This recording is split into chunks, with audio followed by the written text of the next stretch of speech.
Well, hello.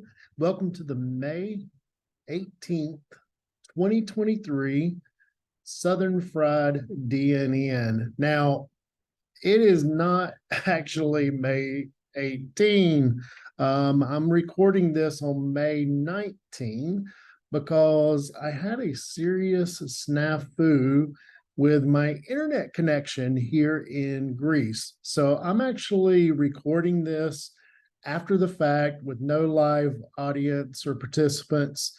So apologies for the snafu for those that were planning on attending live, but due to the timely nature of the content, I wanted to make sure that we got this recorded and published out on YouTube and hopefully on our southernfrieddnn.com as well, just to get this information into your hands. We've had a lot of people asking about this and how this is going to work, but the topic for the session is transitioning to Google Analytics 4. Many of you may be using Universal Analytics, and there's been an announcement. I'll get into some of the details a little bit later. But first, let me jump into a few community announcements. The first announcement, you may know that DNN Connect 2023 is happening in Chambéry, Switzerland, May the 25th through the 28th.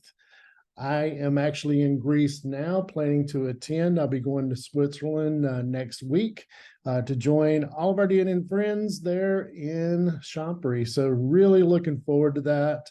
For me, this is my first in-person event since the COVID pandemic began. So I am super excited to just say hello to old friends and meet some new friends and all that. But I think they've got some great content planned out here, and you can probably see the schedule if under events 2023, you can see the speakers and the schedule in a public sense here. I don't think you have to log in, but you may have to have an account. Let me look here and see. Yep, they've got this published for the public to see. So if you haven't registered, it's not too late. Jump on the internet, see if you can find a flight, or if you're close enough to drive, and catch a train or whatever you need to do to get there, because I think this will be a really good conference. I see some really neat sessions that are planned here. Take a look at this and see if it's something that is of interest to you. Also, I mention this almost every time I talk about DNN Connect, but it's a different kind of conference. If you have attended, DNN Summit in the past, or any of the other US-based in-person events, those are great. A lot of times those are a little more, I don't know if formal is the right word or not, but a little more focused on the content and more of a traditional kind of conference, what you would expect here. But DNN Connect, it has that element as well. As you can see from the schedule and all that, there's defined times for sessions and go to it. But one of the things that Peter Donker and the board over there do a really great job of is incorporating, a social element. Whereas if you went to a DNN Summit, you may have gone to DNN on the slopes after the event or something. That's a great social event, but it's a little more spread out, and we come together for, some drinks in the evening or something like that.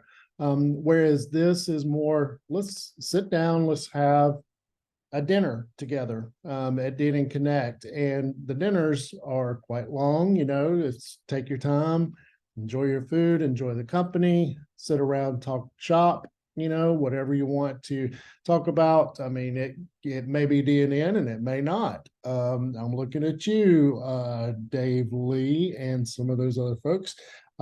Conversations go wild. So it's fun to just connect with people on a different level. So I highly encourage you to consider going.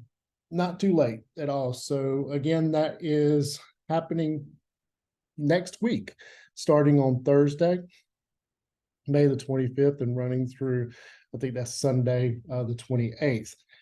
The main session days are the 26th and 27th. Of course, on the 25th, they'll have a welcome. And on the 28th, I believe they have their annual board meeting there as well that you can attend, especially if you're a member. Yeah, so that's happening. Let's see, what else do we have going on? I'm out here on the DNN blog now, and I see a couple of things. I know we mentioned this last meetup, but just in case you're living under a rock or anything, DNN 9.11.2 was released a couple of months ago. And thank you to Timo for posting this out here as a blog post. I think we do a horrible job of trying to keep the site updated on all of that. But check that out. A lot of great things in that release.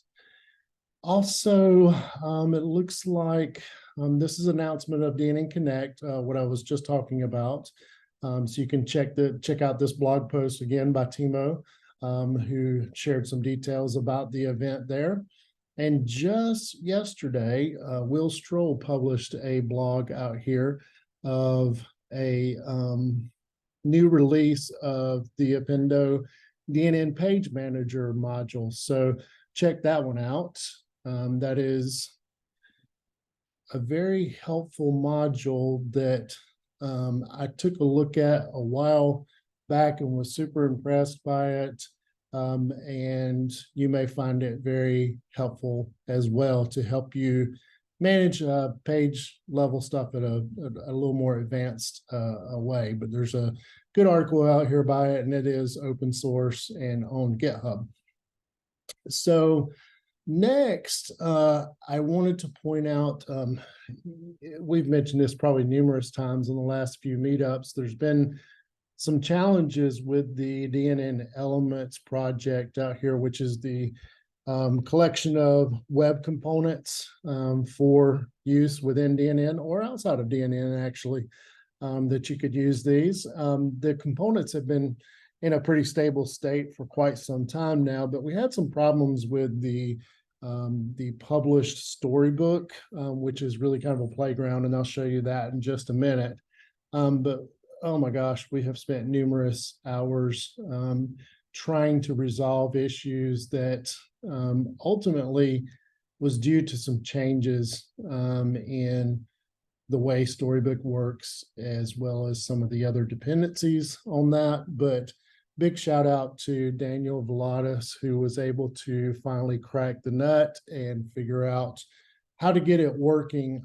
Along the way, there were quite a few other issues identified, especially around the Monaco editor in here, because there's a component for the Monaco editor, which is the same editor component used by Visual Studio Code.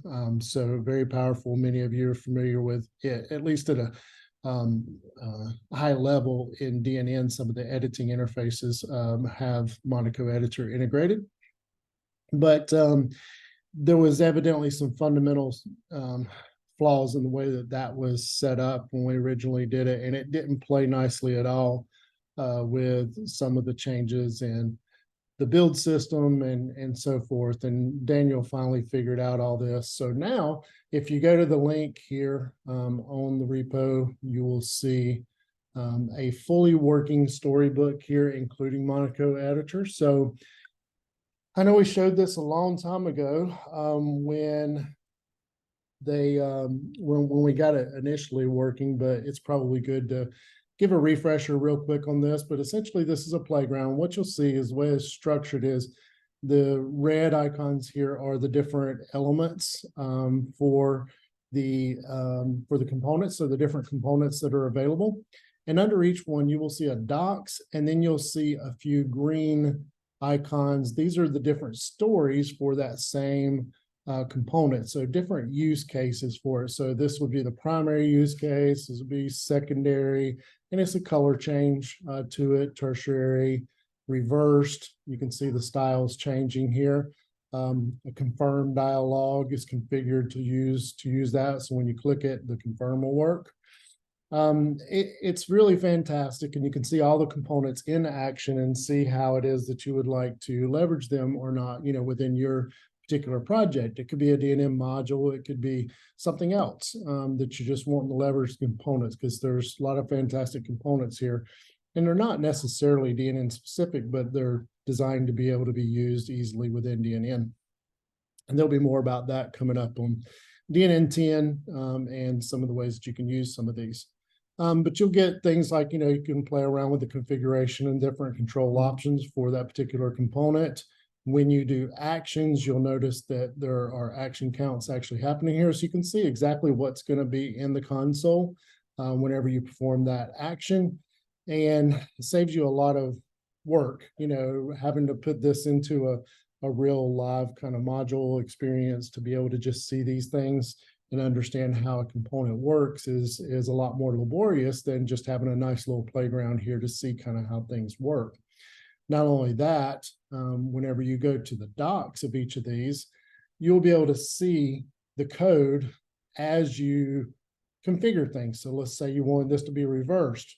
Well, as soon as I click this, not only did the style change here on the component, but the code snippet also changed to show how that would work in your implementation. If you wanted to use a confirm dialog, if you wanted it to be disabled, if you want to set a confirm message. I'm not going to go through all these and do this, but you get the idea. You can basically see everything that's an attribute here. You can see all the events there are wired up to this particular component, and you can see that it leverages slots.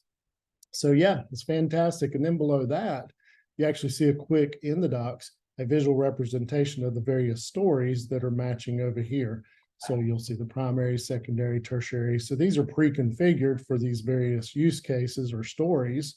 Like, let's look at the confirm one here. Let's look at the code snippet for it. Well, that's how the code snippet would work.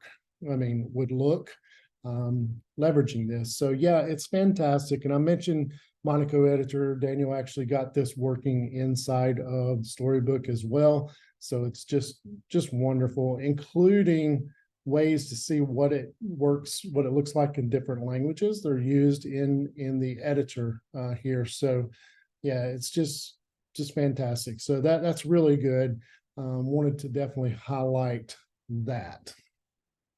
Okay, so let's jump right into the subject. And this is going to be a rather short presentation, but I think it's going to be quite helpful to many of you that haven't had the time or need yet to dive into the details. Let's start with what we're even talking about here.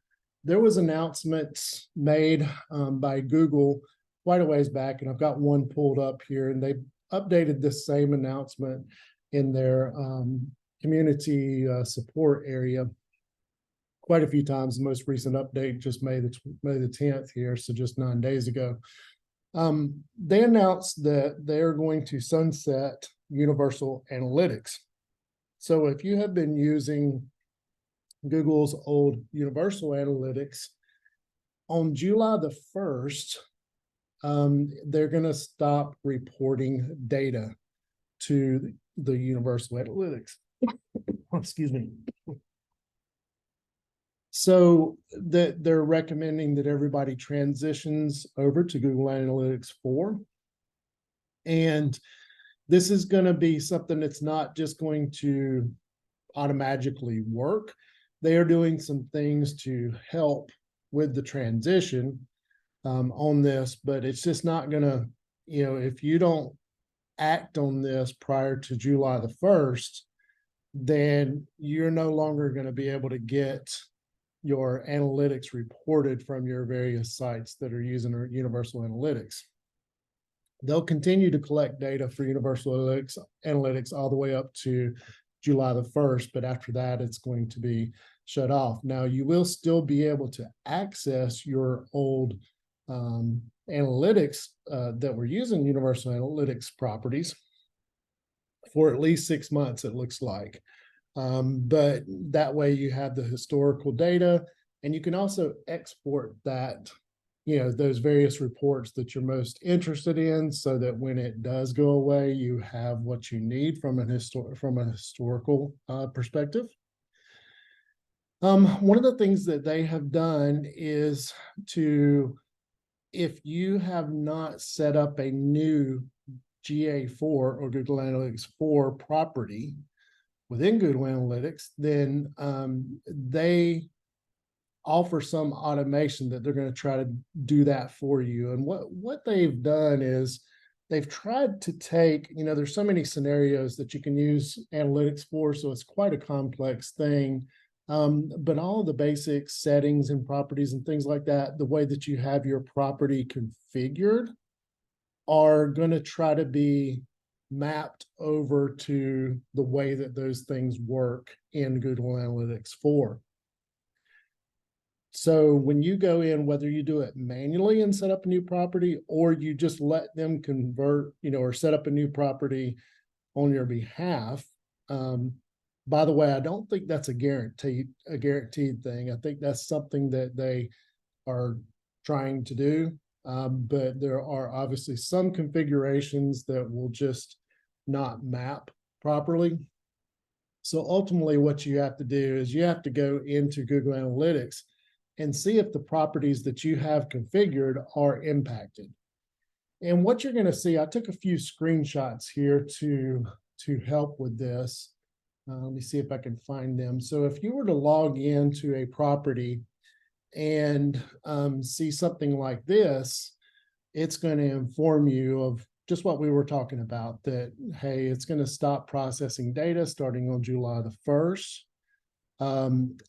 If the property, like this is a property when you actually set up, I'm sorry, this is a screen that you see when you set up a GA4 property.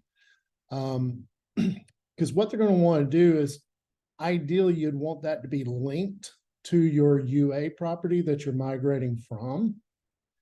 That doesn't mean that everything's just going to homogeneously work together and everything, but it does provide Google the ability to help you configure the GA4 property more quickly. And honestly, this is what I have done for most of the properties. I think probably 90% of the properties that we've migrated so far, the Google Setup Assistant has helped tremendously, and everything has worked just kind of as expected. There are a few clients that we helped migrate over that had a more advanced configuration, and this happened to not perfectly work, so we needed to go in and do some manual stuff, but it really wasn't too bad at the end of the day. So generally speaking, unless you're doing something incredibly advanced or something a little bit out of the box for this, you're going to want to say, yeah, I would like to connect this to an existing Universal Analytics property, and then you would select the property from the drop down, and that would allow them to kind of pre-configure this GA4 property for you. At that point, you may see something like this as well. If you choose no, you can tell them a little bit why you don't want to link it to an old one or not. It's optional, but it just kind of helps them with their, to see if they've missed something. Maybe there's a solid reason why you don't want to use the Setup Assistant to do it. Like I mentioned, we only had to do this a few times here, so and there were really good reasons for it, and we did share with them those reasons. So once you kind of get through that, it's pretty straightforward how the Setup Assistant works in creating a property. You will end up with a new property, and I've chosen to show DNNDave.com property here for this. And the interface, if you're familiar with it, by the way, you go into analytics.google.com and then go to your admin area, select the account that you, in this case, it's EnvisionNative, and then we've got the property under this. So this is a new GA4 property that was created. And everything looks fairly similar to what you expect before. There's a few options that are a little different here, and they're definitely different once you get into them. But the bottom line is really this data streams area, and this is kind of what you're going to want to look at in order to configure it. So when I click this, then you'll see that I have one data stream set up here. When you first create the property, you won't have any data streams, so you'll need to add a data stream. So in my case, I just added one, and I chose web for it because this is tied to the website. So from there, it's going to create a property and essentially, a stream for the property. And essentially, you're going to choose what you're going to measure. Now, most of the time, the defaults are going to be completely sufficient. And that's what this is, by the way. I was really just interested in page views, but also these few things came with it. So that made it super easy. But at the end of the day, you'll have this stream set up, and it will have a new ID associated with it. So instead of UA dash something for the Universal Analytics ID, you'll have a G dash something, and that's what's called the measurement ID. And this is ultimately what you're going to use to hook in your analytics, and I'll show you how that works a little bit later. Now, I think there's one here. If you were going to do this manually, you would go to this view tag instructions here, and you would see how to handle this manually. Of course, they have a few website builder, kind of options here. Of course, DNN is not in this list. It's not a big deal because not really doing things the same way a lot of those other ones are anyways. So if you wanted to see kind of what is required now for Google Analytics 4, it's really quite simple, much more simple than it used to be.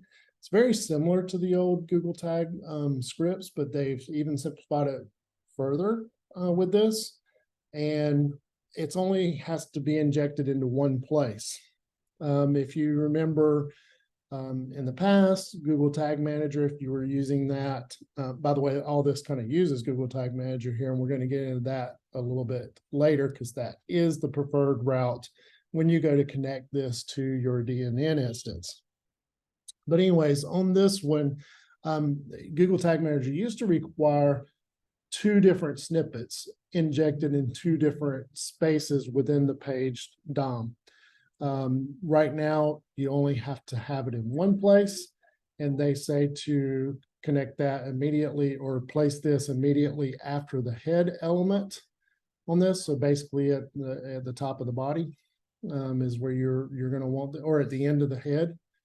I'm sorry, at the beginning, I'm reading this wrong. Sorry, at the beginning of the head element. So immediately after the opening tag is what they're saying here. So at the very top, so you'd want to inject it to the top of the head section there on that.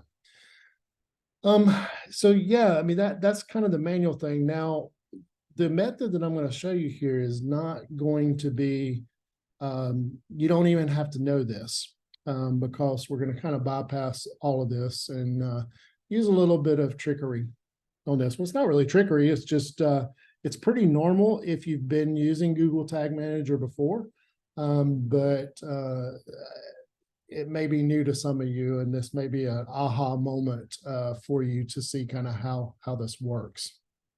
So really creating the property and making sure one data stream is configured for the web, and you get your GID, your measurement ID. Okay, that's the first step, is to do that. And again, through that setup wizard, ideally it would be good to connect it to the, like if you had an existing Universal Analytics property, that way they could go ahead and pre-configure a lot of the stuff for you.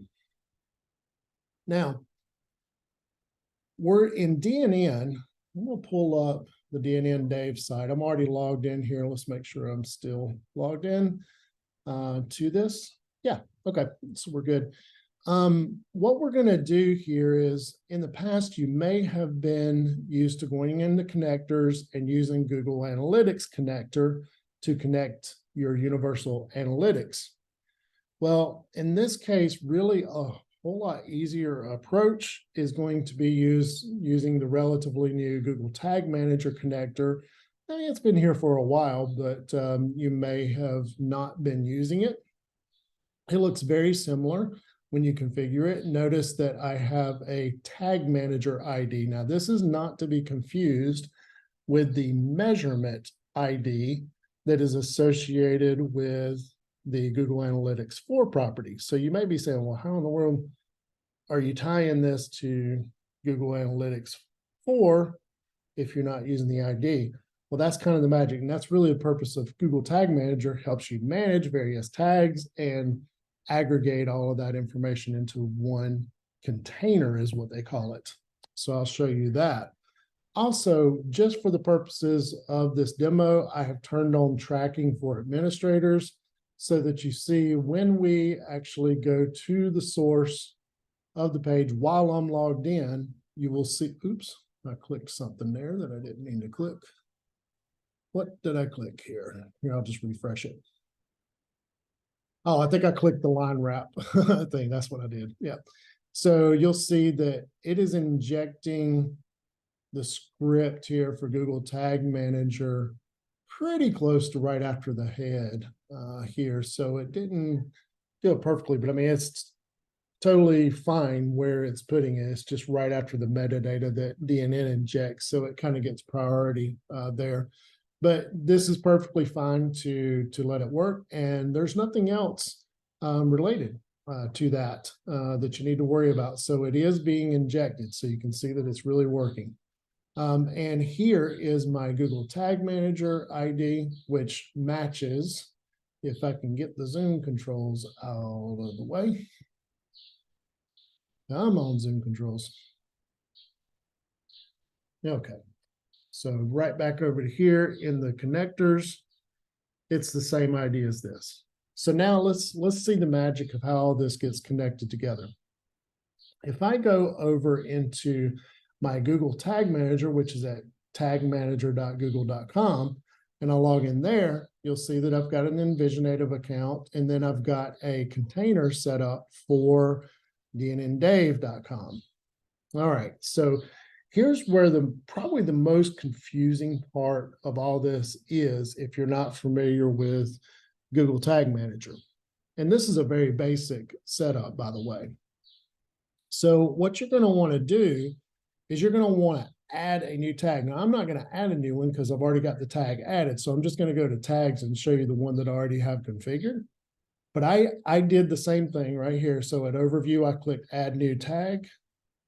And then that brought me to an edit for this one. So when I click on edit here, basically when I was adding it, I saw this.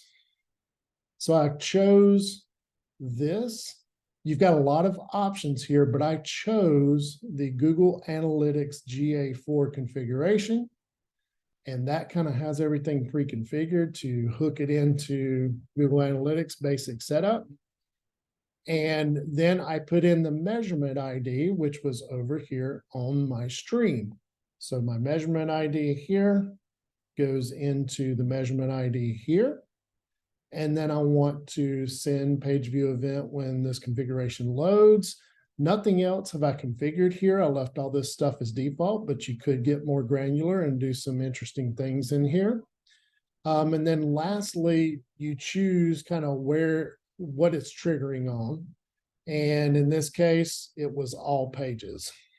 So I think that by default was already there. I don't think I had to manually configure that. I think that just came when I chose the GA4 configuration. So then I save it. Well, what you may do is what a lot of people do when they first set this up. They save that thinking everything is just wonderful. And then they go back to their site and they see that I've got to get this out of the way.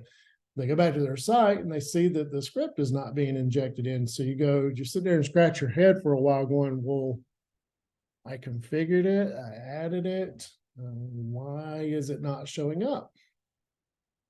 So the trick is this: when you're in Google Tag Manager, after you get things configured, and there's other stuff that you can do in here as well, but none of it is pertinent to setting up this initial configuration. Once you get that tag added, you have to actually submit this because you made changes. And you essentially have to publish a new version of your container here. So if I were to click submit here, then I would just set up a description here. I modified something. This is a little bit weird of an experience, but essentially it's kind of like version control for Google Tag Manager containers. So you're going to just put a descriptive name that means something to you, maybe a little bit of description in here, and you choose the environment that you're publishing it to. And in my case, that's live.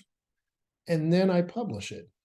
And that's when the magic happens, and it just automatically gets injected into here because we already have DNN configured for Google Tag Manager. So Google Tag Manager is saying, okay, you've got a new tag that's been added. We're going to inject that in using the script from, that's related to Google Tag Manager, because that's what it does. You can set up multiple tags in Google Tag Manager and it'll take care of injecting them. So let's say you have Google Analytics 4, you may have something else that's tracking some ads or something on a site, or you've got some event triggers, you want to set that up in a tag. That's the beauty of Google Tag Manager, is it kind of manages all that stuff in one simple script on your website. And it takes care of injecting the various other scripts that are needed to support those tags. So that's really the magic. That's all you're going to need to do when it comes to setting up your site for GA4. When you do this, you're going to probably already have Google Analytics connector set up. I would just disable that one after you get this one enabled and you see that it is indeed working. Your script should look something like this. It's going to be kind of uglified a little bit, but you want to make sure that it is indeed injecting your Google Tag Manager ID. Then you'll know that you have that set up properly. And then you can go into, once you see that it's injecting this, and by the way, don't forget to, while you're logged in, you probably want to set this to checked so that that'll inject it. If this is not checked, it's not tracking your traffic. So when you go to look at your source, it's not going to have this script in there. So, because you're logged in as an administrator, so it's obviously not tracking it. So that's kind of one little gotcha that can get you in trouble with that.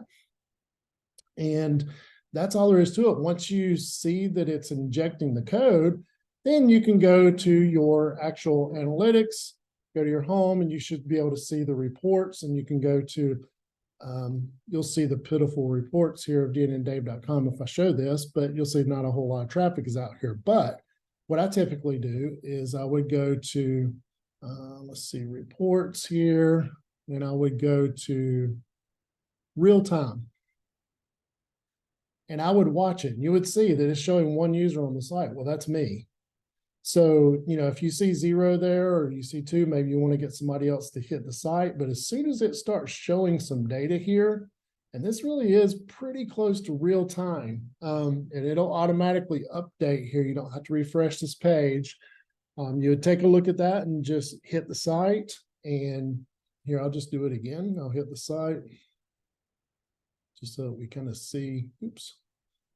I'll just refresh this, and maybe I'll go to another page so we can see another page show up. So let's go to quick win here for this one. And then I'll come back over to analytics, and you'll see now, okay, it just popped up the 2 for user engagement. And the page view, let's see where we got this. Should be able to see, yeah, see, there's the other one that just popped up. And we could drill in and find actually the page title where that went. Yeah, there it is. Okay, so that was the one that just popped up, and that is indeed the page that I went to. So it's a real quick way to verify and validate that you've got everything correct, configured properly, and it's showing up here in Google Analytics. So I think that's the gist of everything. Hopefully you found this really beneficial. Now there are other methods within DNN to be able to hook this up. I mean, you could go out to your new property here, and you could go to your data streams. You could look at this, and you could look at the view tag instructions, look at the manual instructions here, grab this script, and you could go over into, in your DNN instance, go to Config Manager, go to site analytics.config, and you can, if you felt comfortable with all that, you can manipulate this, put in the new script and so forth. Now, this is the old, Google Analytics, Universal Analytics that I was using. You'll see that I've got new stuff that automatically got injected. Well, I didn't put this stuff in there. This is actually put in by DNN when I was using the new connector, the Google Tag Manager connector. It's actually manipulating this. So even though you could come in here and manually do this, I wouldn't really do that, for this. Now, if you want to get particular here, notice this, it's injecting, this is the Google Tag Manager one here. This is what we're actually seeing. This matches what we see in the source here. It's just that it's injecting our ID here. So what you could do to really follow Google recommendations, and I might just do a PR for DNN to fix this by default. When this got injected, notice that it says inject top is false. This really should be true based on Google's recommendations here. So here it says copy and paste in the code of every page of your website immediately after the head element. So we need to inject it to the top of the head element. So this is the way the engine works here. Element is head, and then we want to inject the top, true. So I could save this and actually make sure that the site is, quote, compliant with Google recommendations. Now, if I refresh this, there it is. So it moved the script up to the top of the head section. So now it's really fully compliant. I probably should just go ahead and do a PR for DNN to make sure that it's by default going to inject it at the top, just based on Google recommendations. So yeah, I mean, you could come in here and do this manually, but I say why? Let's just use Google Tag Manager. You'll get a lot more power out of managing your various analytics and tags and so forth with that. It's a whole lot easier to configure in DNN for this. Now, before I forget, I'm going to go back into my connector here, and I'm going to edit it, and I'm going to uncheck track for administrators because I don't want to track myself. And now I noticed that the checkbox come back. Let me reload that again. Maybe that's a little bit of a bug that needs to be fixed too. Let's go back into edit. Okay, it is unchecked. It's saved properly, but it didn't stick in the UI there. So I might need to put an issue out there for it. But now if I refresh this, our script should be gone while I'm logged in. Yep, and it's gone. So now if I go and I log out, and then I come to source and I refresh, it should be putting the script back in, and it does. So yeah, works great. I think this is fantastic. I do like some of the new GA4 kind of features and the way that you can drill into things. So I do think they've done a good job at the new GA4 stuff. It's a bit of a pain in the sense that you don't have the historical data in your new GA4 property.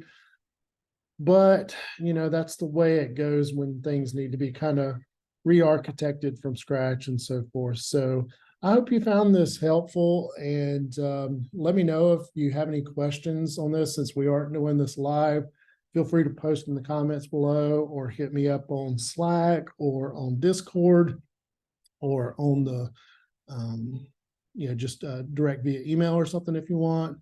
And I'll be glad to try to help you out in any way I can. So Thanks, everybody, and I hope you enjoyed this May edition of Southern Fried DNN.